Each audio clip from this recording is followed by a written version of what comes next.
Bonjour chers amis téléspectateurs, nous revoilà avec une problématique que nous voulons continuer à vous présenter sous différentes facettes. J'espère que vous allez bien, que vous n'êtes pas trop fatigués de ces confinements, demi-confinements, couvre-feu. Voilà, il paraît que ça fait partie des choses. On vous demande d'être discipliné, donc soyez-le, que vous y croyez ou pas, soyez-le, puisque quand vous ne l'êtes pas, voilà, on vous tombe un bras raccourci dessus. Alors, nous, cet après-midi, nous voulons continuer avec vous. En tout cas, moi, je vous souhaite d'abord bon courage pour tout et de prendre votre mal en patience. Cet après-midi, nous avons décidé de continuer. C'est un troisième volet, ça sera le dernier, à vous parler des problématiques que nous avons déjà abordées ici, qui concernent l'identité, la culture, la remise en question des pseudo-identités dans lesquelles on veut nous enfermer, tout en rejetant une part importante de ce que nous sommes, de ce qui constitue notre culture. Donc, nous allons vous présenter d'autres réflexions qui vont dans ce sens-là, et puis nous poser la question vers quoi nous allons. Est-ce que nous avons un projet de société, à part des textures de cheveux, des couleurs de peau qui ont l'air de beaucoup nous préoccuper? J'ai envie de savoir, est-ce que nous avons un projet politique, un désir de nous assumer, malgré notre élite qui nous dit que nous ne sommes pas mûrs, hein? Voilà. Ça fait plus d'une décennie, un demi-siècle qu'on nous a dit qu'on n'aime pas. Donc nous sommes les seuls fruits qui ne mûrissent pas, qui passent leur temps à être trop verts ou maltraités et qui ne mûrissent pas. Donc on va essayer de savoir où on va avec ces questions identitaires-là. Elles servent à quoi? Donc nous recentrer sur la question culturelle, puisque si nous avons à nous émanciper, c'est par la culture que nous le ferons, et c'est pour cette raison que nous vous parlons tellement de culture. Même si vous reliez la question à la race, entre guillemets, vous savez que nous ne sommes pas dans ces problématiques essentialistes, que la race en tant que telle n'existe pas. Mais sur le plan sociologique, nous étudions les relations raciales parce que les dominants nous imposent une lecture de nous racialisés et nous traitent en tant qu'inférieurs, racisés, racialisés. Donc c'est pour cette raison que vous entendez utiliser le mot race, mais notre projet n'est pas de racialiser notre société. On l'a déjà assez fait à notre place ou pour nous, sans que nous demandiez notre avis. Notre projet, c'est d'essayer de voir comment nous pourrions organiser un vivre ensemble qui soit basé sur notre culture, nos spécificités et notre désir surtout de montrer au monde que nous sommes capables de nous assumer, et j'espère que nous irons vers ces réflexions-là. Donc cet après-midi, vous avez donc deux invités que vous connaissez déjà. Didier, vous l'avez vu la dernière fois. Il y a Dr Valentin Milka. Bonsoir. Oui, Milka. bonsoir à tous. Il y a de Monsieur Maître Monotuka, Dominique. Bonsoir Juliette. Voilà. Et puis, il y a Didier qui va lancer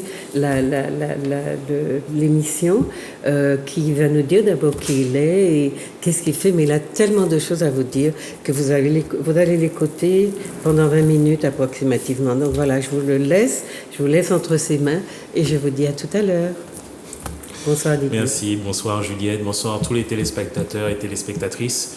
Et je tiens à remercier infiniment toutes les mamans, les papas, les frères et sœurs de Guadeloupe, de Martinique, de Guyane, de La Réunion qui m'ont appelé pour m'encourager, parce que je pense qu'au travers de mon dernier discours, ils avaient compris que j'essayais de structurer ce qu'il fallait pour améliorer la vie de nos enfants au global. Voilà. Alors ce que je vais évoquer aujourd'hui, on va aller dans ce sens-là et je vais essayer d'être à la hauteur de nos échanges et je vous en remercie vraiment infiniment. Comme on dit, ça donne du baume au cœur et on se dit qu'on avance dans la vérité. La vérité, je vais essayer de vous la présenter, mais j'irai de vive voix. Donc je vais quand même vous présenter entre guillemets ma version professionnelle de moi-même et le but, et je vais demander à ce qu'on affiche la première illustration. Je fais de façon très succincte et je vais expliquer ce qu'il en est. Alors la première diaporama, s'il vous plaît. Alors ce que vous voyez, le quiz, c'est la version professionnelle de moi-même. Autrement dit, j'ai toujours été imprégné par notre savoir-faire et je me disais que professionnellement, comment je dois faire pour transiter pour faire savoir ce qui se passe et comment la culture est transcendée et puis transformée par tous nos artisans, nos artistes, et qu'il est temps qu'on en voit quelque chose. Et je vous dis sincèrement, avec plaisir, j'ai envahi le plateau de tout ce qui nous ressemble, parce que même si vous n'avez pas l'habitude de voir ces produits-là, qu'ils soient alimentaires, des produits artisanaux, quels qu'ils soient, de quelque nature, vous saurez intrinsèquement que c'est au profond de vous-même. Et visiter et regarder ces produits, c'est pas acheter juste un taille-crayon ou un vin de mango, si vous savez très bien que vous allez chercher un peu de vous-même, un peu de réponse. Alors, j'insiste pour la première diapositive, pour vous montrer clairement ce qu'il en est. La première, pardon. Voilà. Et Mediana, ce que vous voyez, c'est que moi, je rêve d'une consolidation en fait envers nos médias. Pourquoi Mediana? Ça fait référence à Mediana. Vous aurez compris les couleurs, évidemment. C'est pour le travail de l'image et pour qu'on se mette à raconter d'autres histoires. Voilà, l'histoire des lions et des gazelles et moins du chasseur. Mais je sais que tôt ou tard, on va trouver un moyen de consolider. Ne croyez pas que je suis seul dans cette affaire. Il y a beaucoup de compétents, dont les fameux, entre guillemets, estampillés terroristes par quelques-uns, rouge, vert, noir, qui ont certaines compétences pour raconter d'autres histoires aux nôtres. Et il est temps de consolider. Alors j'avance toujours et je vais faire part de mes conflits d'intérêts, puisque c'est de mise et c'est de mode. Alors la deuxième diapositive, s'il vous plaît. Voilà. Voilà mes conflits d'intérêts. Alors voilà mon drapeau, voilà mes drapeaux, et voilà les personnes qui sont mes référents, entre autres personnes, parce que je ne peux pas mettre tout le monde. J'essaierai de m'appuyer sur le travail de nos ancêtres, à savoir sur la relative opacité de Frantz Fanon, sur la dextérité, l'énergie et la vibration positive d'Eugène Mona, sur la capacité à organiser son peuple, notamment son alimentation et l'industrie textile au travers de Thomas Sankara, l'homme intègre du Burkina Faso, et avoir la lucidité sur l'épanouissement et le déploiement culturel que M. Césaire a eu, qui malheureusement a été relayé de façon très interrogative. Et bien sûr, vous l'aurez reconnu au milieu, la capacité d'organiser, de fédérer et finalement d'informer le peuple et la diaspora, mais en grand nombre, une capacité d'organisation sans précédent qui était M. Marcus Garvey. Voilà. Je suis un Africain caribéen de la Martinique. Voilà. Je passe pour mes conflits d'intérêts. Diapositive suivante. J'essaierai d'être succinct et d'être concis. Ce que vous voyez là, c'est une couverture, mais potentielle, d'un éventuel ouvrage, mais que je ne veux pas écrire tout seul. Certes, j'ai une certaine vision, je vous verrez par la suite que j'ai répété ce que je vous dis, et que je ne suis pas à ma première expérience. Et je suis intimement convaincu, vous aurez compris le clin d'œil à Cheikh Anta Diop sur l'ouvrage Nation Nègre et Culture, je suis intimement convaincu que notre intelligence culturelle va faire en sorte de nous déployer, mais pas vers un développement, je n'aime pas ce mot parce qu'il est galvaudé aujourd'hui, mais vers un épanouissement. Et je vous explique ça et j'illustre de façon très, très sincère et manifeste juste après avec la diapositive suivante. Voilà. Ce que vous reconnaissez sur la gauche, c'est le Sankofa. Alors c'est un aphorisme de l'Afrique de l'Ouest. Ça veut dire apprendre du passé, voilà, pour marcher au présent, pour comprendre le présent et entreprendre à l'avenir. Vous aurez compris qu'il y aura un cercle d'aphorismes et ce que vous avez à droite, ce serait potentiellement la première page, mais que je veux écrire avec vous, c'est le sous-titre. KwaZulu Ndoya, ne soyez pas effrayés par ça, c'est mon nom. Ça veut dire entre terre et ciel. Culture nègre et économie, pourquoi? Parce qu'il y a plusieurs économies. Il y a l'économie prédatrice, plantationnaire, et l'économie du jardin africain traditionnel que Juliette décrivait tellement bien dans son ouvrage Culture d'entraide. Voilà. Et c'est pour déployer sur une prospective d'épanouissement économique, mais l'intelligence culturelle, éminemment spirituelle, pour déployer tout ce que nous sommes pour nos enfants. Voilà, diapositive suivante, s'il vous plaît. Je veux vous résumer, et pour entrer dans la force culturelle, je vais vous faire un petit topo, peut-être en 3 diapositives, sur l'économie actuelle et l'économie qu'on a toujours vécue dans nos colonies. Alors vous voyez bien l'illustration 2021 avec un point central, hein, un chapeau français qui plus est, voilà, localisé, qui a sous sa main les unités de production, bon, en général plus des unités de conditionnement, pas véritablement de production, de conditionnement de produits importés et de revente. Voilà. Il faut savoir que nous détenons, nous, une monnaie qui est unique. C'est une monoculture, hein, c'est comme les plantations d'avant. Une monoculture qui malheureusement nous guide et nous flèche vers les autres centres de profit, d'accord, de la caste en place, la caste capitaliste, hein, j'entends. Hein, je parle pas des béquets uniquement, hein, je parle de ce mouvement ultra-capitaliste, ultra-libéral.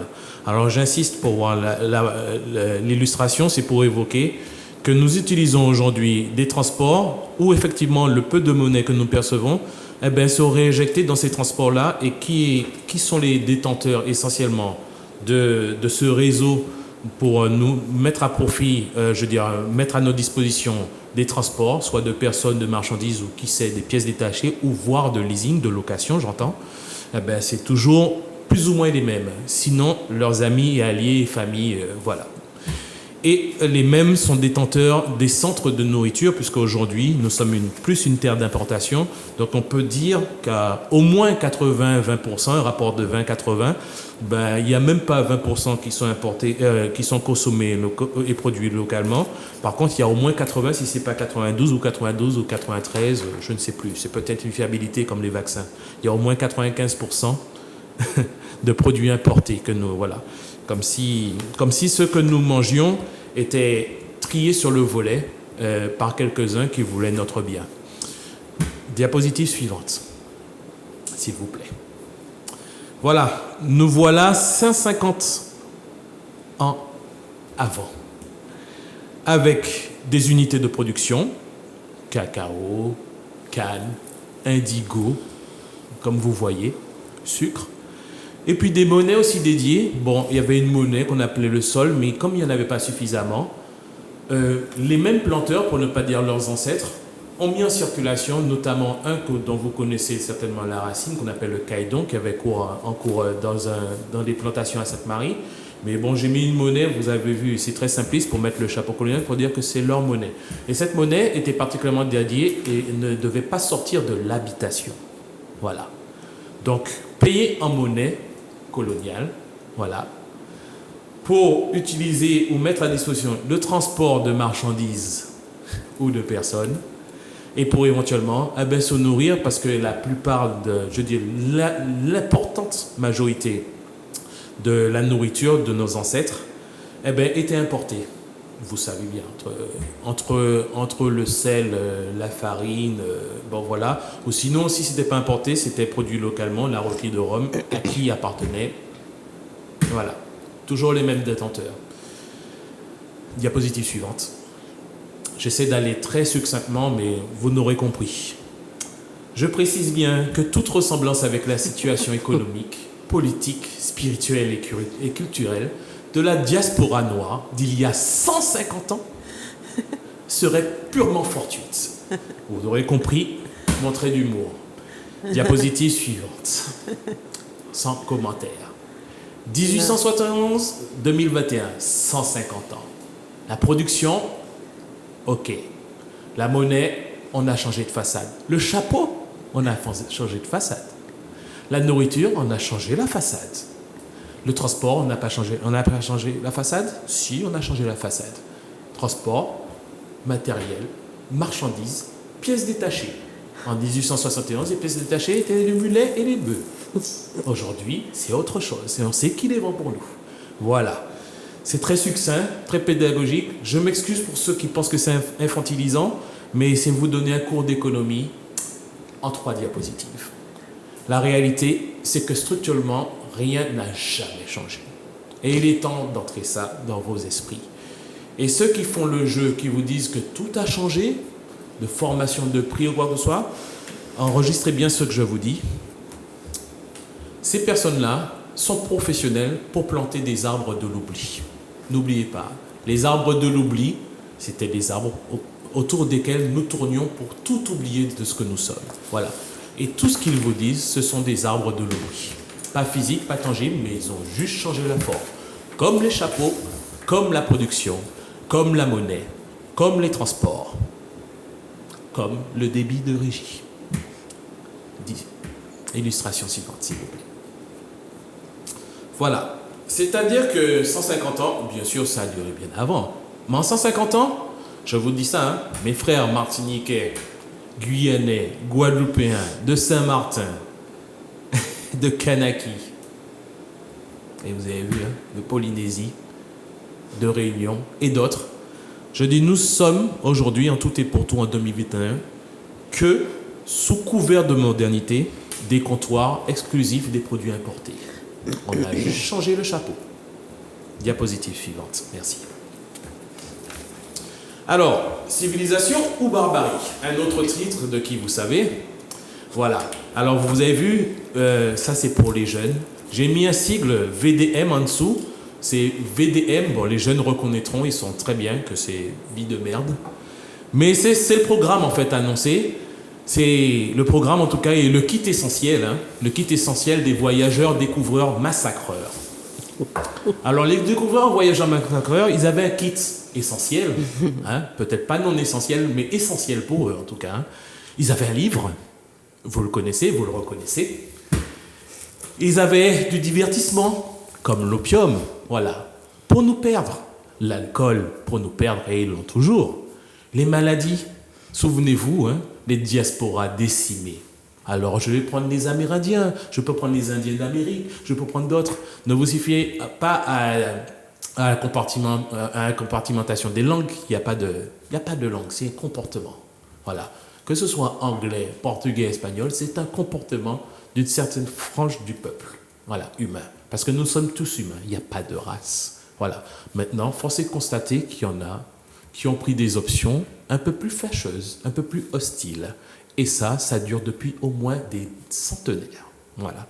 Je me permets, pour mettre la dernière diapositive, juste pour évoquer les deux derniers événements, s'il vous plaît. Voilà. Il y avait d'autres options, évidemment, les armes, on les connaît, et oui. Et puis la dernière option, la plus embarrassante, la plus taiseuse, voilà. Mais qui fait qu'il y en a effectivement, qui remercie aujourd'hui un de nos frères, qui remercie d'avoir eu ces rencontres amoureuses, comme ils le disent. C'est grâce à ça qu'ils existent et ils remercient. Eh bien, c'était le viol manifeste. Voilà. Ça, c'était la dernière arme. La plus abjecte qui soit. Mais bon, au niveau de compétition, au niveau des choses abjectes, je crois que sont tous sur le même piédestal. Diapositive suivante, s'il vous plaît. Voilà. Civilisation, barbarie, décidément. Mais oui. Mais aujourd'hui, qu'est-ce qu'il en est? Je fais état, non pas de tous les scandales, mais de quelques-uns, édifiants notamment qui nous touchent. En tant qu'Afro-Caribéen, moi, ça me touche. Ça me touche. La nourriture et le scandale du bisphénol A dans les biberons, voilà, ou la salmonelle, ça me touche. Le rapport lié à la santé, voilà, Mediator, moi je vais vous dire, j'ai une tante qui est morte à cause du Mediator, je n'ai pas oublié. C'est le même système. La dépakine, les gens qui s'en souviennent, le sang contaminé, n'est pas oublié non plus.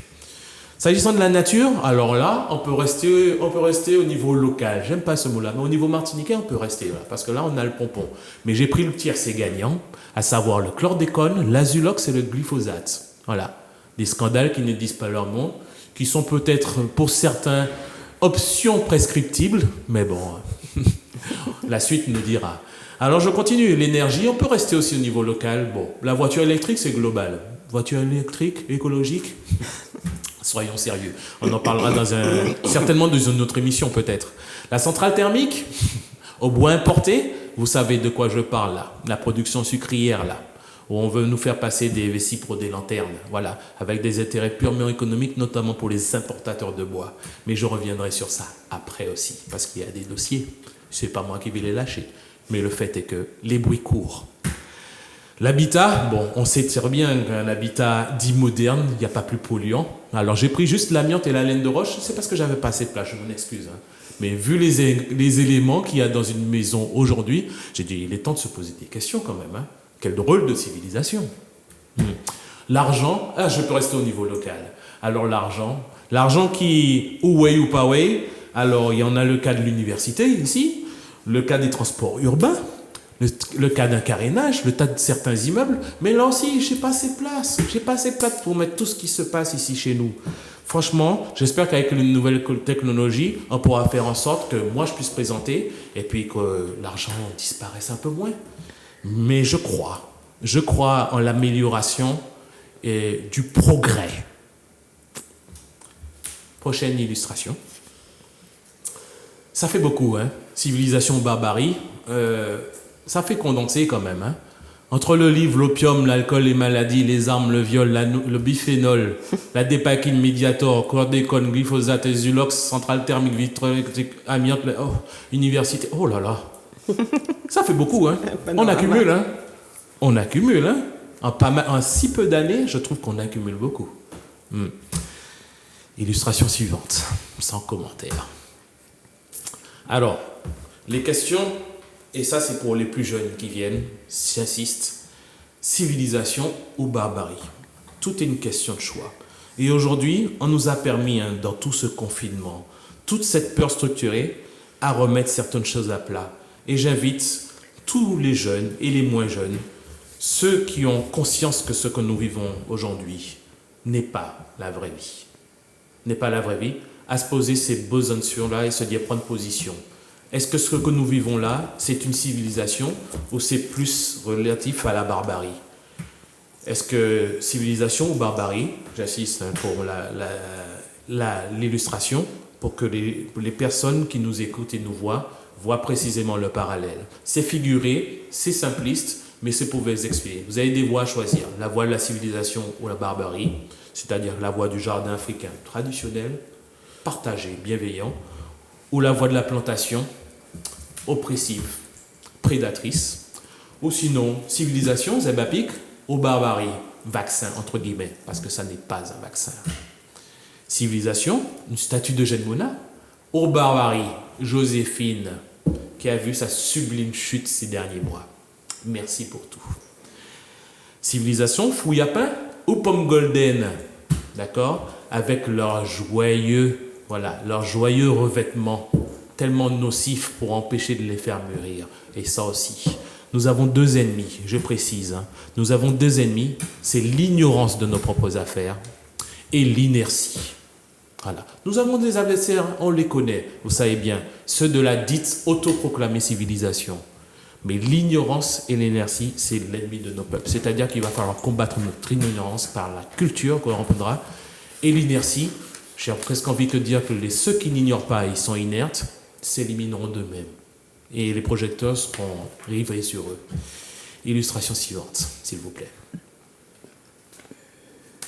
Voilà. Alors moi, entre le fruit à pain et la Pomme Golden, j'ai opté pour le fruit à pain, évidemment. Je l'aime comme ça, au feu de bois, je l'aime en migan, mais j'aime ses feuilles aussi en jus, parce que moi je fais du jus de feuilles de fruits à pain. Bon, une petite note de basilic ou de gratin, j'aime bien aussi. Mais j'aime aussi l'artisanat, dont je vais vous faire part aussi physiquement, parce qu'il y a des gens qui font des choses extraordinaires avec le fruit à pain, en bijoux, en sautoir ou d'autres. Illustration suivante. Vous aurez compris que là, on passe sur le volet de la culture. Et notre culture, on peut la transformer sous toutes ses formes. Vous avez vu que le fruit à pain, vous voyez les phases, voilà, inéluctables à faire de la farine, certainement, une farine évidemment dépourvue de gluten, comme toutes nos farines, de nos légumes, pays. Voilà. Et je parle de cette transformation parce qu'il s'agit bien de transformer. Vous voyez, vous croyez que c'est une allégorie? Non, il s'agit bien de transformer tout ce que nous avons et tout ce que nous sommes en message positif pour nos enfants et leur dire que c'est vecteur et d'épanouissement et évidemment de richesse. J'entends autant de rencontres humaines que de richesse pécuniaire. Et je pèse mes mots parce que je suis passé de l'autre côté. C'est pour ça que je vous dis ça. Et je le vis au quotidien, progressivement. Illustration suivante. Vous aurez compris que le fruit à pain, je suis à travers l'image. Il faut savoir qu'on a plaisir à photographier le fruit à pain. Vous avez vu sur la gauche. En tout cas, le fruit à pain sur toutes ses formes. Photo en dessin. Je dis en dessin aussi pour les botanistes, mais en illustration pour d'éventuels demain. Illustration, calendrier, saison des fruits. Ou éventuellement, voilà, orner des albums à colorier. Et tout ça, c'est notre culture. Tout ça pour vous dire qu'il y a 1001 façons créatives que nous pouvons, je veux dire, transcender et traduire notre culture sous toutes ses formes. Et les preuves tangibles sont tout autour de moi, mais je vais évoquer ça en fin de diaporama. Illustration suivante, s'il vous plaît. Voilà. Je m'excuse pour la coquille. J'ai mis le jardin. Voilà. J'ai mis le jardin avec. Vous avez compris, j'avais écrit en martiniquais, hein, pas en créole. Voilà. Ce que vous voyez, mais c'est d'un début de vision. Voilà. Vous aurez compris que je ferai pas dans le détail parce que le temps imparti arrive à son achèvement. Mais pour vous expliquer que tant qu'on ne se posera pas les questions, les vraies, sur le jardin et poser les bases de la structuration, sur la nourriture que l'on veut véritablement, les bases de la structuration, les remèdes que nous voulons, pas forcément schéma, base et structuration, organisation, l'énergie, donc le biogaz tiré de quoi? Base et structuration, le solaire, c'est quoi? Le solaire passif ou de solaire qu'on veut investir 100 millions dessus? C'est pas vrai. La monnaie, est-ce que la monoculture monétaire en continue ou on organise la biodiversité monétaire, à savoir s'intéresser aux crypto-monnaies qui seront une partie de notre salut, des monnaies locales qui seront une partie de notre salut, les paiements par téléphone mobile qui seront une partie de notre salut, et de bocantage. Alors j'ai mis un gingembre, pardon, j'ai pas eu le temps de dessiner, mais un petit piment contre anti-citron, c'est l'échange qu'on a toujours connu et comment on fait pour structurer ça aussi. Le recyclage, bien sûr, le recyclage des déchets carnés, on en parle, on n'en parle pas. Le recyclage des, je veux dire, voilà, des déjections pour faire du gaz, on en parle, mon papa. Le transport, pardon, mais j'aurais dû mettre un vélo ou autre chose, ou l'organisation en tout cas de transport intercommunal maritime. L'habitat, à revoir les matériaux qu'on utilise. Des briques de terre, possible ou pas possible? C'est possible. Moi, je fais, c'est possible.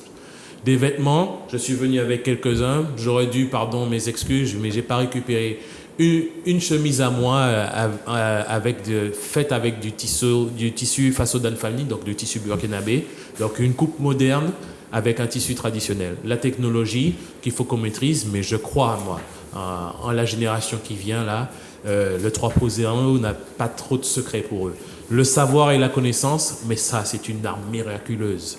Il est temps de la structurer, de l'archiver et de la répandre, de la vulgariser. J'ai pas ce mot-là, mais de la rendre pédagogique. Et les médias qu'il faut que nous contrôlons. Mais j'ose espérer et je souhaite longue vie à Zouk TV et à tous ses représentants et à Juliette notamment parce qu'il laisse la tribune libre, à la parole libérée pour qu'enfin on libère nos esprits et qu'on se libère et qu'on s'en déploie parce que c'est tout ce que je veux pour tous nos enfants. Merci. Merci encore. Merci. Voilà, vous avez écouté, vous pourrez revoir l'émission quand elle sera sur YouTube et puis quand elle sera en rediffusion. Maintenant, il a amené beaucoup de produits qu'il travaille à partir des matériaux locaux, des produits locaux, des boissons locales, des farines, des bijoux, des œuvres d'art, énormément de choses. Beurre de goya, brillantine de banane. Beurre de goya et quoi? Brillantine de banane. Brillantine de banane. Je vois plein de boissons. Qu'est-ce que c'est? Voilà. Alors c'est du 21. Parce que son producteur dit que c'est plus fort. Est-ce que Manuela peut nous fixer? Je ne sais pas, mais c'est bon, du voilà. vin. Ça, voilà. Du vin de quoi? Du vin d'abricot. Du vin, du moelleux, je ne sais pas, on va m'attaquer. Du moelleux de gingembre. De gingembre. Voilà. Du moelleux de coco. De coco, d'accord. Voilà. Et la caisse donc, du vinaigre d'ananas. Vous avez compris que le savoir est martiniquais. Ah oui, et c'est la matière première martiniquaise. Alors là, c'est des boissons énergétiques, hein. Oui. Voilà, pas comme celles que vous connaissez. Force plus à l'ananas. Force plus à la mandarine. Oui. Bon. Voilà. C'est un donc il a une corbeille bien remplie. Et là, c'est pour vous, parce que je l'ai pensé à vous, qui sont sur le plateau. Vous voyez là, c'est une friandise, ce sont des fèves de cacao. Quand on connaît la richesse nutritionnelle, ça s'épluche comme des pistaches. Oui, c'est ça, comme des amandes. Voilà. Comme des amandes. Comme des amandes. Voilà. Voici le packaging. Voilà. Voilà le packaging. Ok. Voilà, je me permets. Donc des biscuits Des à base biscuits, de... bien donc sûr, des avec les fèves de cacao, d'accord. et des biscuits à la farine de fruits à pain. D'accord, donc Bien du sûr, chocolat. cacao et de bananes séchées. Voilà. Voilà, on peut en passer. Alors Donc, j'ai ça, des j'ai du biscuits. TPI aussi. Alors, du thé. C'est un mélange subtil. D'accord. Mangue, pâte de vache, avocat.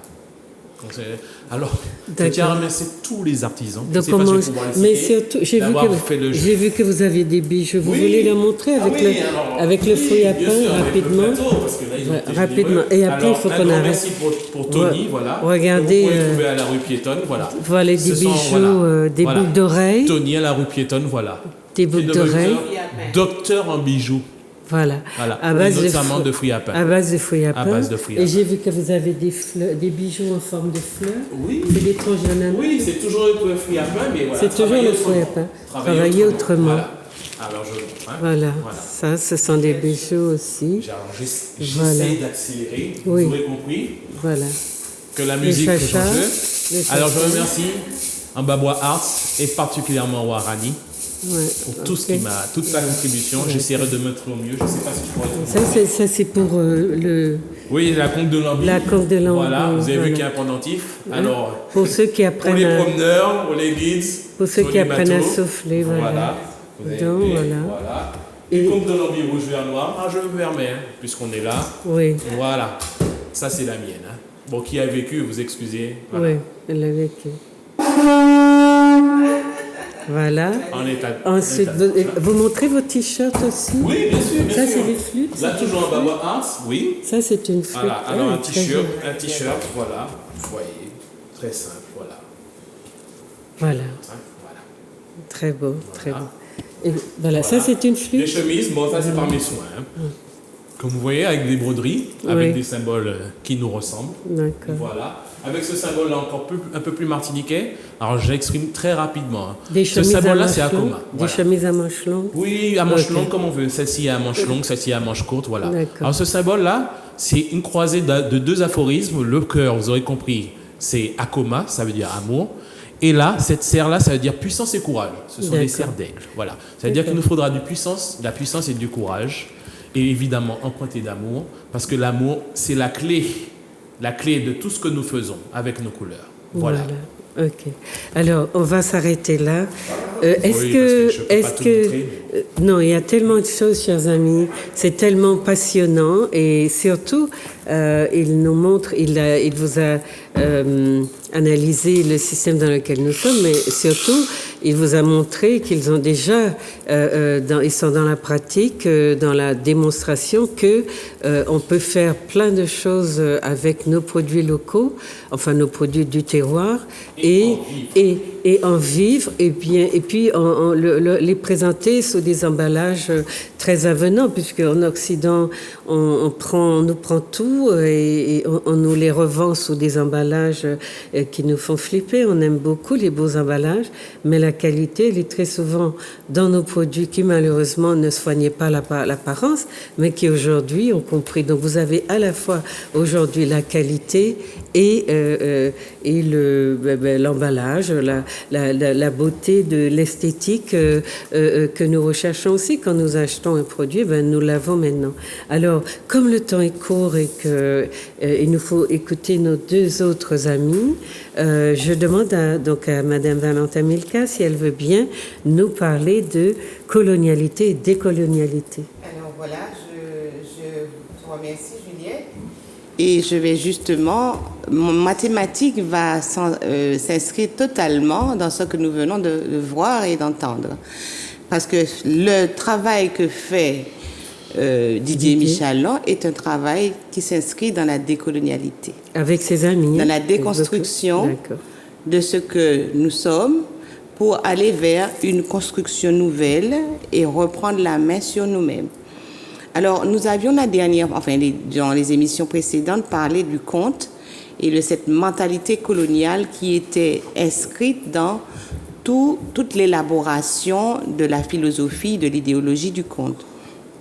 Et bien entendu, nous avions démontré que cet imaginaire était un imaginaire colonial, un imaginaire créole, et c'est pour ça qu'on les appelle des contes créoles d'ailleurs, et que cet imaginaire était destructeur du vivant, tant des êtres humains que de la terre, de la nature, etc.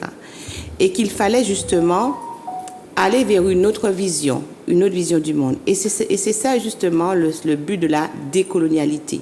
Alors nous avions parlé de la mentalité coloniale, et aujourd'hui il est question d'aller vers la décolonialité, c'est-à-dire vers la déconstruction de ce modèle colonial qui s'est donné comme une mission universelle pratiquement de coloniser le monde, de coloniser la pensée du monde et de s'imposer. Et elle le fait de façon magistrale. Et aujourd'hui, il y a un mouvement qui s'appelle un mouvement décolonial. On peut dire qu'il a commencé depuis les années 50, puisqu'on a eu au départ, en 1955, avec Aimé Césaire, le discours sur le colonialisme, qui démontrait justement que le colonialisme était l'essence de la barbarie. Ce que tu viens de montrer d'ailleurs. Et ce travail de décolonisation, parce qu'on a pensé effectivement qu'il s'agissait que pour arriver à la décolonisation, il suffisait de récupérer les territoires d'entre les mains des colons. Et pourtant, Césaire avait mis le doigt sur la civilisation occidentale.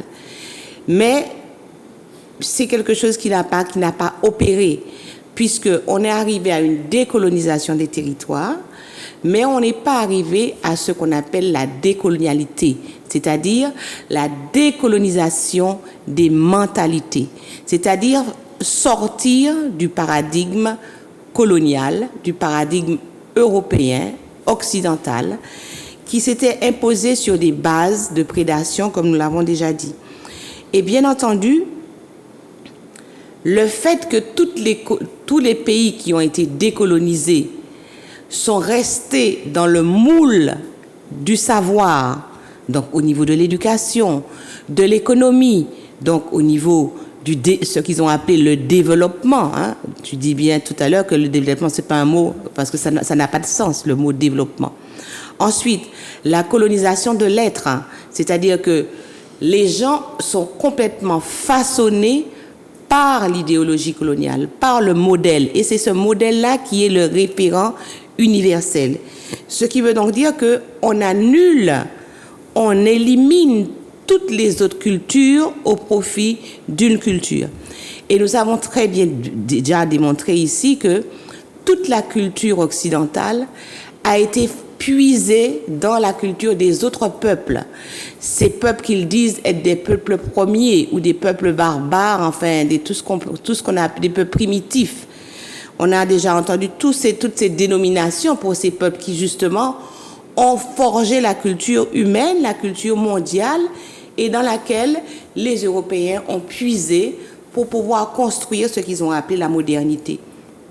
Et bien entendu, aujourd'hui, il est question donc d'apporter au monde la vraie connaissance de ce qui s'est passé, c'est-à-dire historiquement, de ce qui s'est passé au niveau de la prédation du savoir des autres peuples, de la prédation de l'être des autres peuples et aussi de la prédation du pouvoir. Ce qui veut donc dire qu'aujourd'hui, ce mouvement qu'on appelle le mouvement de décolonialité va au-delà de la décolonisation des territoires, donc de l'espace, va jusqu'au plus profond même de l'être. Et on parle donc aussi de la décolonialité de l'être, la décolonialité du pouvoir, la décolonialité du savoir. Et bien entendu, il n'est pas question aujourd'hui, alors maintenant il y a un contre-mouvement qui dit « Ah oui, parce que bon, les gens qui parlent de la décolonialité font du racisme anti-blanc. » On n'a rien contre les blancs. Comme nous l'avons déjà dit, la race n'existe pas. Donc c'est une fiction qu'a inventée l'Occident pour dominer le monde et dominer les peuples. Ce qui veut donc dire qu'aujourd'hui, dans le mouvement de la décolonialité, il est question de reprendre la main sur nous-mêmes, reprendre la main sur nos civilisations, reprendre la main sur notre savoir ancestral, reprendre la main sur ce que nous sommes et arrêter, comme disait si bien Césaire, d'être les jouets sombres au carnaval des autres. Il faut donc absolument que nous puissions pointer du doigt tous ces mensonges historiques. Et ceci dans aucune dynamique de polémique. Il n'est pas question de faire de la polémique. Il est question de restituer la vérité. De restituer et avec honnêteté la vérité. Il y a des Européens qui ont commencé ce travail sur la décolonialité. D'ailleurs, qui sont fustigés par d'autres.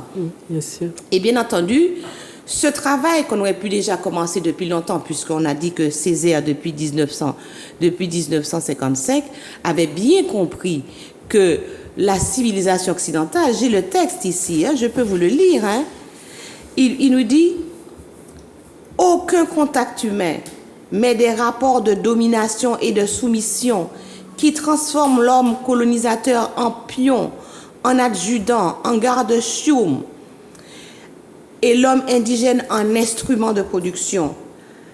À mon tour de poser une question. Colonisation et une équation. Colonisation égale chosification. On me parle de civilisation, je parle de prolétarisation et de mystification, donc de mensonge. Donc il faut arrêter avec ce mensonge colonial. Et je crois qu'aujourd'hui, nous devons faire appel à l'intelligence, au bon sens de notre peuple martiniquais, mais aussi du peuple du monde, pour que justement nous sortions de ce syndrome de Stockholm, c'est-à-dire aimer notre bourreau, aimer celui qui détruit la vie sur la planète. Alors on ne veut pas pointer du doigt un individu, mais un système de prédation. Et bien entendu, nous avons commencé à entrer dans ce processus de décolonialité, puisque nous avons assisté, donc, alors il y a des flux et des reflux, on l'a vu avec Marcus Garvey, mais la puissance coloniale est telle qu'elle coupe l'herbe sous les pieds de tous ceux qui veulent vraiment entrer dans une autre dynamique. Mais il est temps, je crois, que nous sortions de cela. Et parce que tout le monde vous dit, ah non, il y a des aspects positifs de la colonisation, il y a du bon dans tout ça, donc pourquoi ne pas accepter tout ce qu'il propose? Et on le voit, tu l'as démontré par ton PowerPoint, que c'est la destruction, c'est la mort du vivant. Ce qui veut donc dire que ce processus de décolonialité qui a été entamé en Afrique, ici en Martinique, avec le mouvement d'INAPI, c'est un acte de décolonialité. C'est la décolonialisation des esprits, des mentalités, des visions, de ce que l'autre a dit de nous. Nous parlons maintenant, nous voulons parler de nous, de ce que nous sommes. Et ce n'est pas seulement un problème lié aux Noirs, entre guillemets, aux Africains. Aujourd'hui, les Amérindiens, les 10 Amérindiens, refusent cette question, cette dénomination d'Amérindiens. Ils sont entrés aussi dans une dynamique de décolonialité. Et ils veulent être ce qu'ils sont. Revenir à leur ancestralité, revenir à leur civilisation. Alors, on va vous dire, ah oui, revenir à l'ancestralité, c'est ne pas être dans la modernité. Mais justement, comment les Occidentaux ont construit de la modernité sur l'ancestralité des anciens peuples? C'est que nous aussi, nous pouvons construire notre modernité sur notre ancestralité. Et c'est ça, justement, la créativité. C'est ça, le bon sens auquel on fait appel. Et justement, cette dynamique de renaissance. Il faut à tout prix que nous nous rendions compte que nous sommes opprimés parce que nous avons en nous quelque chose qui bouge, quelque chose qui nous dit c'est pas normal. Et c'est cette flamme intérieure qui dit que nous sommes des Martiniquais, nous avons une identité spécifique, nous avons des savoir-faire spécifiques, nous avons une originalité et nous avons une présence au monde que nous pouvons déployer sans aucune forme de domination, dans la coopération avec les autres peuples, avec les autres sociétés. Et il n'est pas question d'opposer, mais d'être soi-même et effectivement de se dire que il faut sortir de la vision du monde occidental, de la vision du monde qu'ils ont imposée au monde et de cette vision que nous-mêmes, nous nous imposons pratiquement contre nous-mêmes et qui fait que nous sommes dans un état de schizophrénie permanente. Nous sommes toujours assis entre deux chaises et nous sommes toujours à faire le welto et même à nous auto-déshumaniser. Je me souviens de cette chanson de comment il s'appelle ce chanteur qui disait nègre, tu es nègre depuis l'Afrique, etc., nous mauvais, etc., qui sont de la perfecta, qui fait que nous avons effectivement intériorisé cette vision coloniale que l'Occident nous a imposée et nous n'arrivons pas, malgré tout ce que nous expliquons, malgré tous les efforts qui sont faits depuis déjà une quinzaine d'années, et même avant, puisque bon, on l'a vu avec Césaire, oui, d'autres que Césaire, bien entendu. Et malgré cela, il y a une forme d'atavisme à rester dans la mentalité de l'Occident, dans la mentalité coloniale. Et c'est pour ça qu'on parle aujourd'hui de la décolonialité. Et c'est un vaste projet, mais c'est aussi un processus. Alors, la décréolisation des Martiniquais est en droite ligne de ce projet de décolonialité. La décréolisation, c'est justement sortir de l'imaginaire créole colonial, précisément dans les Amériques, qui s'est imposé depuis l'avènement de la plantation en Amérique. Donc, je crois que beaucoup de gens il y a des références, il y a beaucoup de gens qui travaillent aujourd'hui sur la décolonialité, notamment des penseurs et sociologues sud-américains comme Quijano, comme Walter Mignolo, enfin de nombreux. Et aussi, en ce moment, je travaille sur la décolonialité et je crois que nous gagnerons à écouter, à entendre, parce que c'est un processus, donc ça fera son travail dans l'esprit des gens, mais il ne faut surtout pas se fermer à toute idée de changement de modèle, de changement de vision du monde, parce que nous portons en nous notre modèle, et notre modèle est en conflit avec le modèle qu'on nous impose. Alors je crois que je vais pas être plus longue, puisque bon, on a très peu de temps, mais il est question effectivement d'être conscient que nous avons à faire un effort sur nous-mêmes pour pouvoir remettre les pendules à l'heure et progressivement sortir de la vision coloniale du monde et de la vision prédatrice du monde. Merci. Merci Milka. Alors voilà, vous avez entendu, nos propos restent cohérents. Nous interrogeons un modèle qui nous détruit et dont le monde aujourd'hui s'est rendu compte qu'il est destructeur, y compris les Européens qui essayent de partir dans tous les endroits du monde, de s'échapper, où ils pensent que l'herbe est plus verte. Donc nous avons aussi d'autres formes d'invasion qui nous arrivent.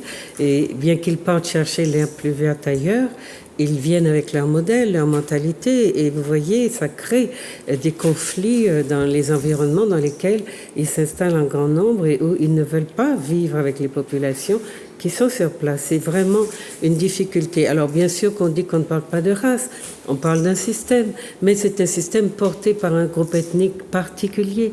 Et il faut savoir pourquoi. C'est lui qui a développé ce modèle-là. Hein, c'est vraiment le groupe qui a le moins on va dire, de matière pour construire son projet économique. Comment expliquer que vous construisez un projet économique alors que chez vous, vous n'avez aucune des matières premières, aucune des matières tout court qu'il faut pour Donc, vous êtes condamné à prédater, écraser, tuer les autres pour vous procurer ces matières premières. Et l'Afrique en sait quelque chose actuellement, où elle est vraiment pilonnée par la France et les puissances occidentales. Donc, c'est un modèle économique qui a été inventé par un groupe particulier et qu'il impose aux autres parce qu'il lui faut les matières premières pour alimenter un système économique qu'il n'a pas, pour lequel il n'a pas chez lui, les matières. Donc vous comprenez pourquoi il prédate les autres. Et quand on vous parle de ça, on n'est pas en train de, d'indexer des gens juste parce qu'ils sont ce qu'ils sont, mais nous les indexons pour leurs actes, les actes qu'ils posent et qui sont destructeurs pour toute la société. Donc, dans ce que Madame Dr Milka Valentin a cité, il y a aussi Césaire qui disait qu'une civilisation qui ruse avec ses principes est une civilisation moribonde. Et c'est vrai que vous voyez bien, toutes les questions qui sont posées aujourd'hui à l'Occident sont refusées, y compris celles des réparations, qui viennent automatiquement dans la discussion quand on pose la question des crimes commis au nom de la prédation, de la captation de ces matières premières que l'Europe n'a pas chez soi. Et j'ai demandé hier à une étudiante française qui m'interrogeait, qui m'a dit « Oui, mais si vous êtes indépendant, vous n'aurez pas de quoi vous nourrir. » Je lui ai dit « C'est vous qui n'allez pas avoir de quoi vous nourrir. » Parce que la question que vous devez vous poser, qui est centrale, c'est d'où vous viennent vos richesses. Puisque vous ne les avez pas sur place, d'où vous viennent-elles? Et je demande à tous les petits occidentaux, présents, futurs, etc., à venir, de se poser cette question-là. Et à ceux qui vivent aussi chez nous et qui croient que ce sont eux qui nous nourrissent, eh bien, nous leur demandons pourquoi ils ont des colonies, pourquoi ils viennent chez nous, pourquoi ils sont là, et pourquoi ils viennent raconter au monde que c'est parce que nous avons besoin d'eux. Et quand nous leur disons qu'ils peuvent s'en aller, merci, pour service rendu éventuellement, eh bien, ils s'accrochent en nous disant que nous ne pourrons pas vivre sans eux. Donc là, la mystification, elle est bien dévoilée et ils sont acculés parce qu'ils n'ont plus d'excuses à nous donner, sinon celles que nous avons besoin d'eux, alors que nous sommes en train de leur dire c'est bien maintenant, vous pouvez vous en aller. Bon, alors je voulais vous signaler juste dans mon dernier livre qui s'appelle Modernité occidentale, tombeau de l'esthétique négro-africaine, l'altérité masquée, bien, je reprends un peu aussi cette thématique-là. J'explique comment nous avons été attaqués au corps et comment justement ce modèle qui est violent et méchant nous empêche de vivre avec ce dont la nature nous a donné, doté et nous oblige. Donc la modernité occidentale, c'est vraiment celle-là qui s'est imposée aux peuples dominés, comme si ces peuples-là n'ont pas leur modernité. Et c'est l'ignorance de l'Occident qui fait qu'il croit que c'est lui qui représente la modernité, alors que sans les peuples qu'il a servis, il n'aurait pas réussi sa modernité, puisque si vous regardez dans beaucoup de domaines, le génie des Noirs que les Blancs utilisent, et je vais parler des Blancs, jusqu'à aujourd'hui, ce génie qui est utilisé plein pot, eh bien, c'est lui que l'Occident brevette en disant que c'est lui qui a inventé. Mais dans tous les domaines, notamment dans la culture, vous trouvez le génie noir, et là je parle encore de groupe, puisqu'on est bien dans cette division du monde.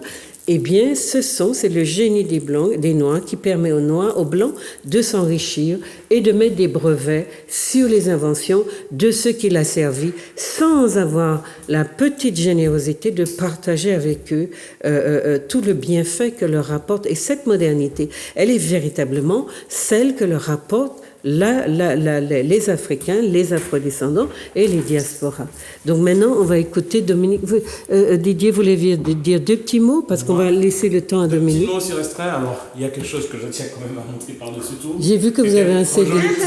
Ah oui, les petits bancs illustrés, voilà. C'est un banc. Magnifique. Voilà. C'est un petit banc. Quand vous allez dans vos manifestations... Voilà. Tu apportes ton petit banc. Voilà. J'ai reconnu l'édifice, voilà.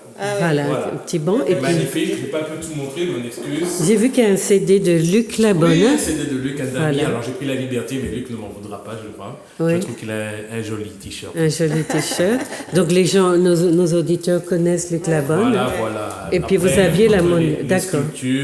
Petite sculpture. Un album. Je précise, voilà, j'aime beaucoup le sous-titre. Il était une fois la diaspora noire. Ça date de 86 quand même. C'est d'accord. Exactement. Voilà. Qui a un surcoût sur Internet qu'on n'imagine pas. Très haute valeur ajoutée. Ah oui, ce sont des produits qui sont anciens. Et tout ça, ce sont des choses qui sont vendues comme tout ce que produit le continent, que l'Europe s'approprie et qui leur fait de la richesse.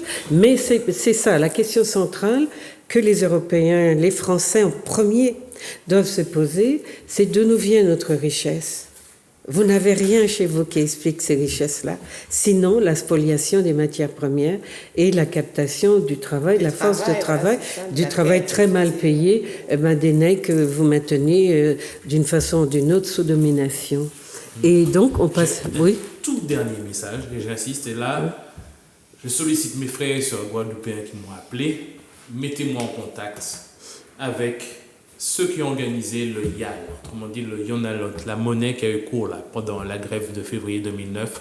Vous aurez compris que moi, ça fait à peu près quelques années que je travaille dessus et il est temps de s'unir. Nous sommes des pièces du puzzle qui faisons les choses qu'ils font, mais nous sommes des pièces qu'il est temps de rassembler pour raconter une autre histoire. Voilà. Et je vais laisser veillamment et volontairement mes coordonnées 309 324.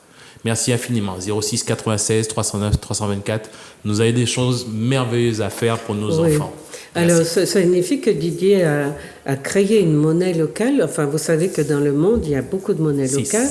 Et donc, ça n'est pas, je ne sais pas, quelque chose d'absurde que de vous dire que vous pourriez, sur les marchés, commencer à utiliser cette monnaie locale. En France, déjà, il y en a beaucoup. Et puis, vous avez, voyez... de par le monde. J'ai pris de par le monde. C'est fatigué, mais bon, voilà. C'est moi qui écris ça, c'est pas en vente. Catalogue des mots, alors qui est intitulé Quelques monnaies locales complémentaires. Voilà, et on fait le tour de la planète. De par le monde. Donc vous avez de quoi aussi essayer d'analyser le modèle, comme vous le disiez, Madame Valentin, et de le remettre en question. Pourquoi rester dans un modèle qui vous opprime et surtout qui vous empêche d'avoir des résultats pour vous? Tous les résultats que nous avons, ce sont les autres qui les captent.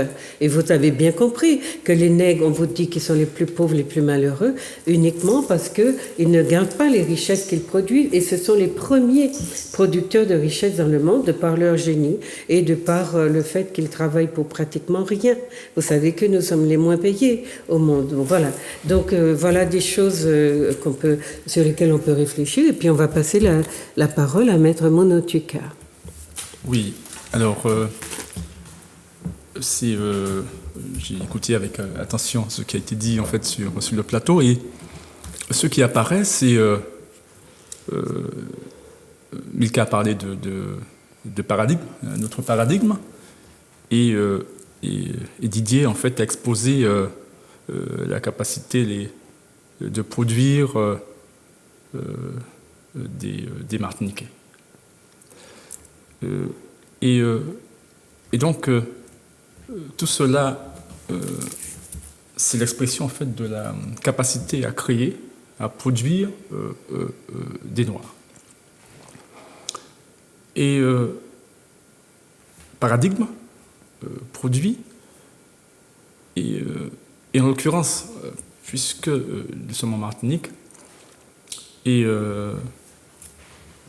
il est intéressant, selon moi, en fait, et c'est ça, ça sera ça mon exposé, de considérer une production qui, selon moi, est déterminante, qui est la société martiniquaise. Voilà, c'est une production. Et donc, ce que je souhaite, c'est insister là-dessus, exposer rapidement la trame qui lui a donné naissance,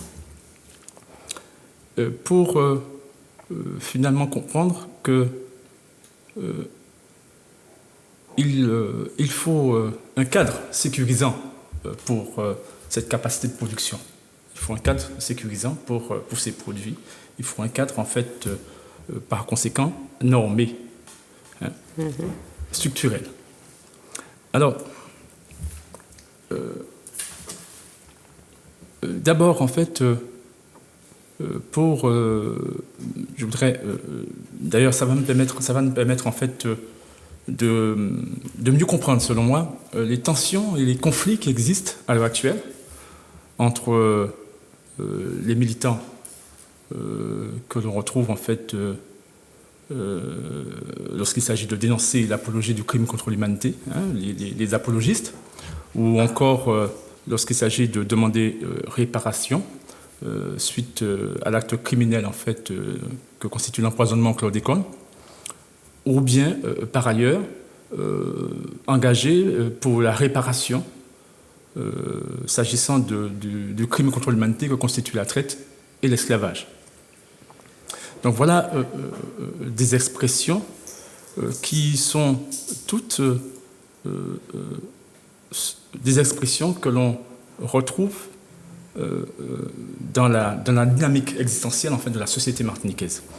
Alors, donc, pour pouvoir en fait bien comprendre la trame, je commencerai par affirmer une évidence, c'est que la société martiniquaise, la dite société martiniquaise existe. Et puis, la deuxième chose, c'est que il est nécessaire, en fait, bien entendu, de rappeler pourquoi, comment et par qui la société martiniquaise a été créée. Parce qu'elle existe. Pourquoi, comment et par qui cette société a été créée. Mais pour ce faire, avant tout, et c'est le début de cette trame, je reviendrai à la notion d'autorité. L'autorité, en fait, c'est ce pouvoir, en fait, de commander et d'obtenir obéissance. Bon. Mais il n'y a pas d'autorité sans légitimité. Il faut que ça soit légitime pour obtenir, en fait, le consentement de celui, en fait, de qui on attend l'obéissance. Et donc, la question est de savoir est-ce que nos ancêtres qui ont été arrachés et déportés, arrachés d'Afrique et déportés, en fait, dans les sociétés esclavagistes,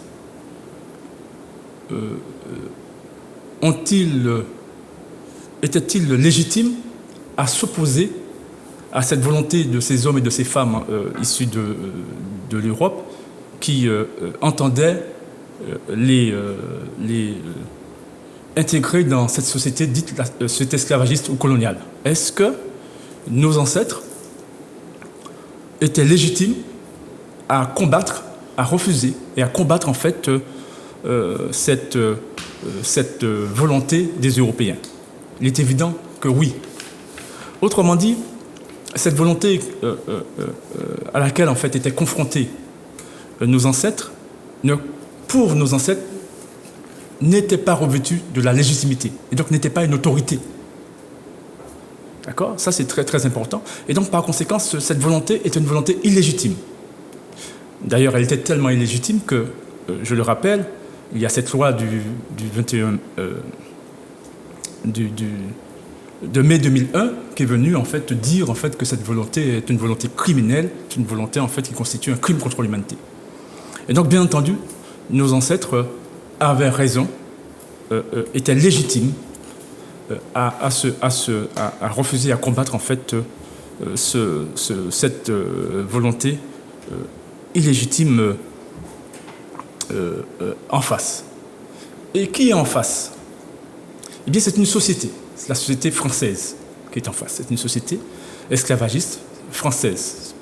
C'est-à-dire, en fait, une organisation d'êtres humains normés, structurellement normés, avec un droit institué, avec... voilà. Donc, c'est une société. Et donc, par conséquent, avec cette permanence que l'on connaît en termes d'ancrage normatif d'une société. Et donc,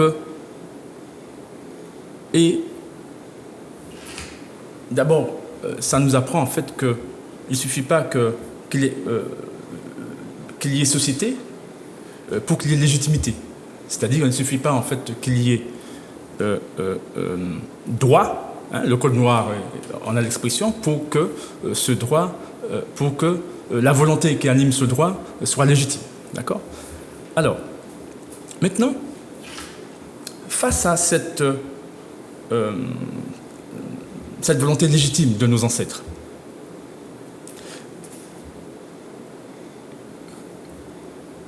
qu'est-ce qui va se passer? Il va se passer, en fait, bien entendu, que là où il n'y a pas légitimité, il n'y a pas de celui qu'on attend obéissance, consentement. Et c'est pour cette raison, en fait, que il s'agit de violence. Donc ça va se traduire en violence parce que, bien évidemment, il n'y a pas de consentement, avec toute la violence en fait, que l'on connaît, consubstantielle au système esclavagiste, au système colonial, pour imposer à nos ancêtres et à leurs descendants, de génération en génération, à se soumettre en fait, à cette norme. Alors, qu'est-ce qui caractérise en fait cette norme, cette société? C'est une société qui c'est la société du déni d'humanité. Voilà. Hein, parce qu'il faut la caractériser, la société du déni d'humanité. D'accord? Donc par conséquent, c'est la société où en fait, lorsqu'on s'y intègre, lorsqu'on y est intégré, c'est pas l'identité humaine en fait que l'on épouse, que l'on trouve, mais ce sont des identités fictives, maître, esclave, colon, inférieur, supérieur, etc., etc. D'accord?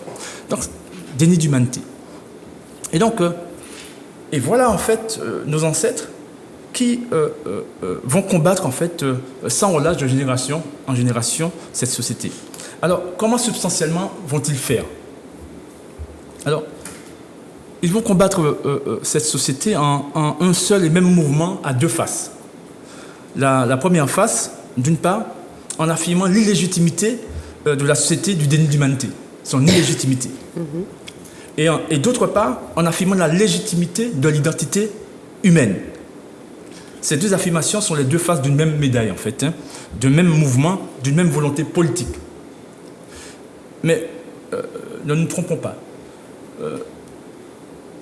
Nos ancêtres, comme nous le savons, ne vont pas se contenter à donner à ces affirmations une valeur, une traduction, une réalisation seulement éthique ou morale. Ils vont aller plus loin. Ils vont aller plus loin parce qu'ils ont compris que la simple exigence en fait, morale et éthique n'est pas suffisante pour assurer leur liberté. Et c'est là en fait que l'on arrive en fait à la forme qu'ils vont donner à cette affirmation, qui est la forme de la société. C'est-à-dire, en effet, ils vont, devant cette autre société du déni d'humanité, ils vont progressivement, en effet, dresser en face d'elle, contre elle, une société ordonnée sur la légitimité. Rappelez-vous, la société en face est illégitime.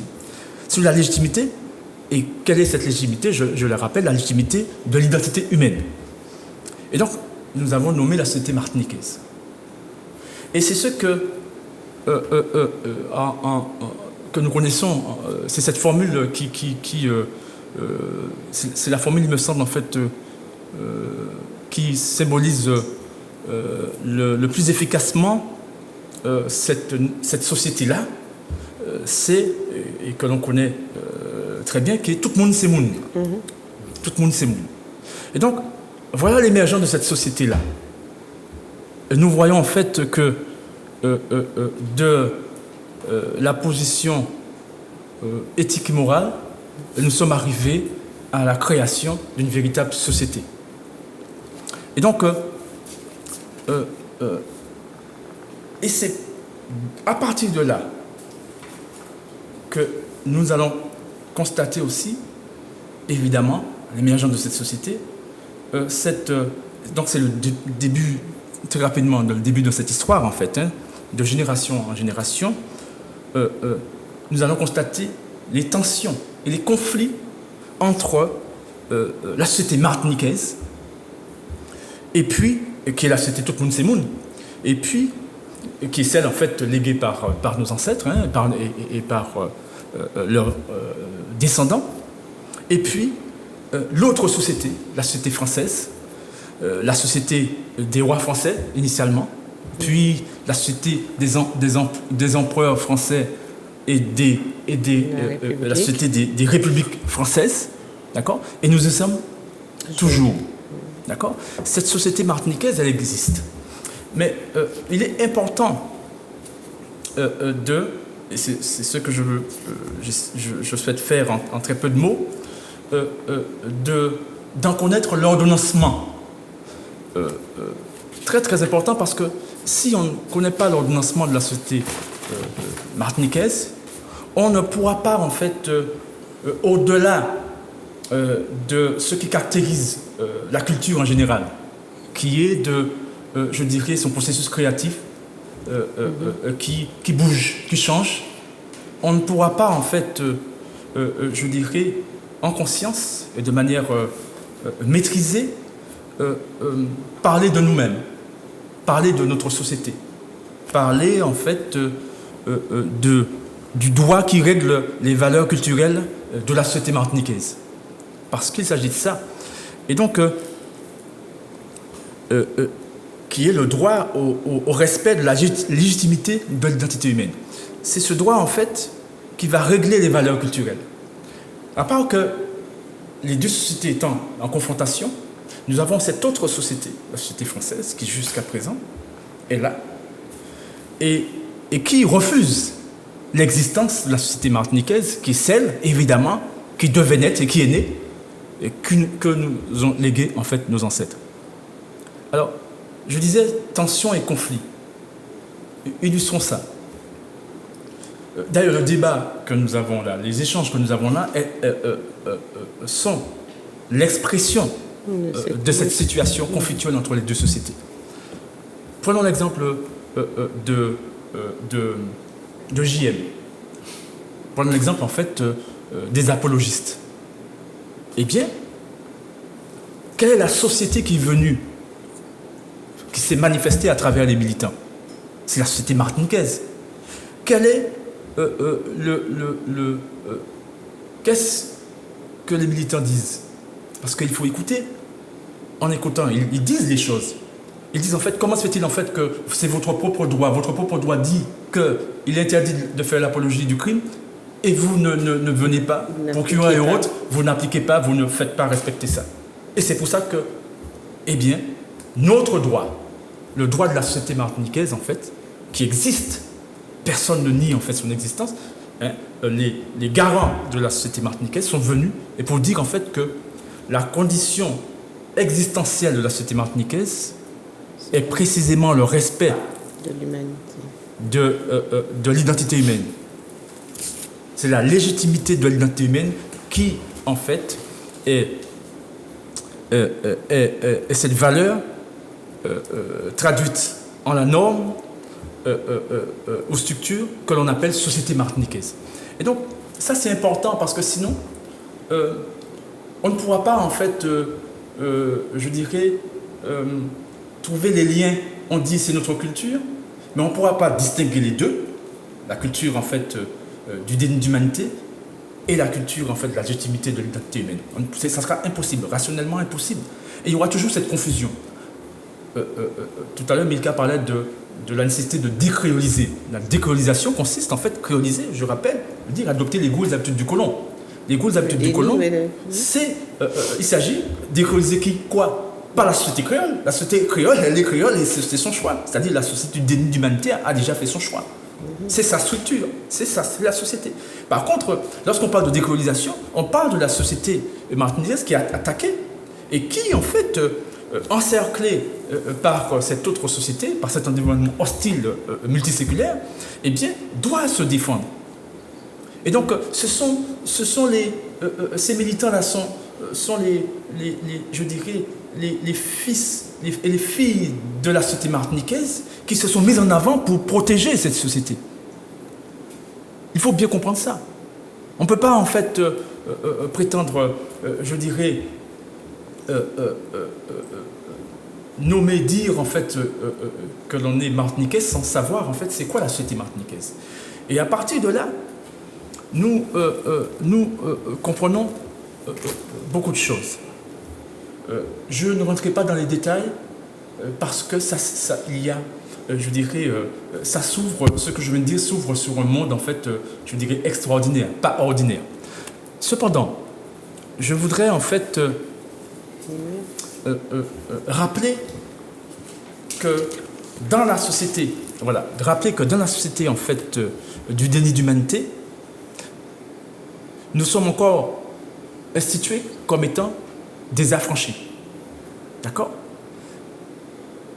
Et c'est pour cette raison que, en effet, l'affranchi, ne bénéficiant pas, juridiquement parlant, institutionnellement parlant, du respect, du droit au respect de la dignité humaine, c'est pour cette raison que cet affranchi, dans la société française, hein, dans l'ordonnancement de la société française, hein, le statut d'affranchi réservé pour nous, eh bien, cet affranchi, cet être humain, lorsqu'il est dans sa société, ce Martiniquais, lorsqu'il est dans la société, ou cette Martiniquaise, eh bien, elle ne fonctionne pas comme un affranchi. Elle n'a pas le statut d'affranchi de la société martiniquaise. Et c'est pour cette raison qu'elle vient et elle se comporte en fait en opposition. Elle s'oppose et dénonce en fait l'autre société. Il faut comprendre ce mécanisme-là. Et donc, je vous lis... et puis on va s'arrêter. Voilà, je vous lis, et je terminerai là, ce que disait un esclavagiste Moreau de Saint-Méry dans un ouvrage qu'il a écrit en 1789. S'agissant, c'est un avocat reconnu comme érudit et brillant juriste dans le monde de la société du déni d'humanité, et qui dit ceci, en toute connaissance de cause, du statut d'affranchi. L'affranchissement est utile à l'état du déni d'humanité, parce qu'il ajoute à la force politique, mais il est utile aussi comme état mitoyen entre l'esclavage et la liberté. Il faut le savoir. Et donc, seule la société de la légitimité de l'identité humaine est condition de liberté pour l'être humain. D'accord ? Il faut qu'on soit clair là-dessus. Et c'est pour cette raison qu'on est dans cette opposition. Et puis, la dernière citation que je voudrais faire, c'est un prêtre de l'époque, abbé du Goujon, préfet apostolique de la Guadeloupe, dans ses lettres sur l'esclavage dans les colonies françaises, hein, qui datent de 1845. Je terminerai là. Il nous dit, le maître, dans la crainte que la volonté de l'homme-chose, l'homme-chose, qu'on soit esclave, meuble ou affranchi, on est homme-chose parce qu'on n'a pas ce qui caractérise les trois. C'est l'humanité. Ouais. Voilà, on n'a pas d'humanité. Et donc, par conséquent, on est exclu en fait de la société en tant que législateur. D'accord ? On est justement homme-chose. Alors, le maître, dans la crainte que la volonté de l'homme-chose ne lui échappe et ne devienne indocile à ses caprices, a soin de l'enchaîner par les terreurs, par l'ignorance et l'aboutissement. 2 points. Il fait en sorte qu'aucun rayon de lumière ne puisse arriver à son intelligence. Il lui interdit jusqu'à la connaissance de la religion. Il ne veut pas qu'il sache qu'il est homme et connaisse sa dignité comme enfant de Dieu, comme frère de Jésus-Christ. 2 points. Sa machine humaine pourrait devenir moins obéissante. Vous comprenez, moins obéissante. Et donc, par conséquent, vous voyez bien qu'en fait, que lorsqu'on épouse l'identité humaine, lorsqu'on est en fait martiniquais, lorsqu'on est de la société martiniquaise, lorsque justement on s'est épuré des valeurs et des goûts du colon, c'est-à-dire on est décréolisé, et bien en effet, on retrouve en fait sa lucidité, c'est-à-dire la conscience en fait de son humanité. Merci, Maître Monotuka.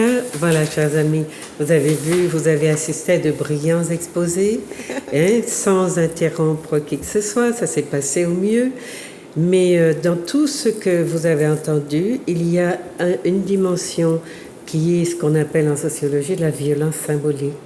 C'est-à-dire, et Madame Valentin le disait, ils ont réussi à nous socialiser et à nous faire adopter leur manière de penser, donc de nous créoliser d'une certaine façon, mais aussi de nous installer dans un monde dans lequel nous croyons que ce sont ce qu'ils nous proposent, qui sont les valeurs. Donc nous allons à l'encontre de ce que nous présente notre Monotuka, c'est-à-dire notre personnalité. Eh bien, cette violence symbolique-là, elle consiste à faire croire et à accepter l'idée que l'ordre établi est un ordre légal, qui est ce qu'il y a de plus juste. Et ce que vous faites quand vous critiquez les vôtres qui se débattent justement contre cette imposition de valeurs, c'est que vous vivez dans la culture du dominant, vous entérinez l'ordre du monde qui l'a imposé, et vous êtes vous, victimes de cette violence incroyable qu'on appelle symbolique, parce qu'on ne vous tape pas sur la tête avec un marteau, mais symboliquement on le fait. Et cette violence symbolique fait que vous venez défendre l'ordre établi. Vous êtes persuadé qu'il est bon, qu'il est bien, et puis ça zote là encore, pour qu'ils zotent quand même à des mondes. Et au fond, ceux qui vous manipulent, ils sont bien contents d'avoir cette armée de personnes, de gens, d'aliénés, comme ils nous appellent, qui défendent leurs intérêts. Donc cette violence symbolique que le système exerce sur vous, vous l'exercez contre vous-même et contre les vôtres qui sont en train de vous dire que cet ordre établi n'est pas en votre faveur, qu'il ne va pas dans le sens de vos intérêts. Est-ce qu'un jour, vous prendrez le temps de comprendre où sont vos intérêts? Est-ce que vous allez comprendre que ceux qui sont en face de vous ne vous veulent pas nécessairement du bien et qu'ils ne vous laissent que les miettes de tout ce qu'ils font avec vous sur vos têtes comme richesse et qu'ils peuvent se permettre de dire justement avec ça qu'ils sont les plus riches, les plus grands, les plus forts, les plus beaux. Donc voilà des choses auxquelles il vous faut réfléchir. J'espère que nous vous avons apporté d'autres éléments parce qu'on va arrêter sur ce volet-là qui a été présenté en 3 parties. Et donc, comme nous avons juste le temps de vous dire au revoir, je commence par Didier. Qu'est-ce que vous voulez dire à vos téléspectateurs? Et puis surtout, voilà, on a à peine quelques minutes pour faire le tour de table, donc allez-y. J'essaierai d'être concis. Je voudrais les remercier à nouveau pour leurs encouragements. J'espère avoir été sur ce deuxième opus un peu à la hauteur. Et que si on doit prévoir une trilogie, mais vous comprendrez bien que l'importance de ce que je vous montre. J'aurais souhaité, j'attends vos supports et votre soutien tangible, physique, et de certaines compétences, et tout cela, bien sûr, dans une relative opacité, parce que je n'ai pas d'autre objectif que de proposer autre chose à nos enfants. Je pense qu'ils ont eu un droit. Votre téléphone? Oui, mon téléphone, c'est 06 96 309 324. J'ai l'audace de le mettre parce que c'est pour éviter que vous harceliez Juliette ou qui que ce soit. Bon, voilà. Et de toute façon, ceux qui ne sont à l'encontre de la civilisation s'élimineront d'eux-mêmes. Oui, alors voilà, il a plein de jolies choses qu'il travaille avec d'autres artistes qui sont là derrière, dans l'ombre, et qui nous font de très jolies choses et qui nous font croire en nous. Donc voilà, n'hésitez pas à l'appeler et à venir, à la limite qu'il expose aussi dans vos magasins ou dans les lieux que vous avez pour voilà faire rendre visible toute cette production qui est magnifique. Madame Valentin, Eh bien, je remercie Juliette pour l'initiative qu'elle a prise dans ces 3 émissions que nous avons eues. Et j'espère que le message est passé et qu'il n'est pas impossible qu'on en fasse d'autres. Bon, sur d'autres thèmes, en tout cas ce thème-là. Maître Monotuka, Dominique? Oui, alors ce que je dirais en fait, c'est réaffirmer mon choix, qui est clair. J'ai choisi la société martiniquaise. Tous les êtres humains sont des êtres humains. C'est cette valeur qui a été traduite en normes aux structures appelées société martiniquaise. Il est interdit en fait d'imposer à l'être humain une autre identité que celle d'être humain, comme il est interdit de dénier à l'humanité, que ce soit sur le plan symbolique ou d'autres manières. Voilà. Merci. Alors, voilà, ne vous laissez pas imposer un système qui ne vous veut pas du bien. Cette violence symbolique à laquelle vous participez vous-même, eh bien, essayez de la voir pour ce qu'elle est, la mettre à distance et protégez-vous. Essayez de vous battre pour un monde dans lequel vous connaîtrez le bonheur, vos enfants travailleront et vous allez ne pas travailler, comme le disait Mona, pour ceux qui ne vous donneront jamais l'équivalent de vos efforts. Et vous êtes une matière première comme les autres pour ceux-là qui vous ont vu comme des meubles, matière première. Nous avons envie d'advenir, nous sommes des êtres humains, d'advenir dans notre humanité et nous continuons à nous battre pour vous dire que le combat n'est pas encore gagné. Merci d'avoir été là, merci à mes invités. Merci. Et puis, Merci. à prochainement.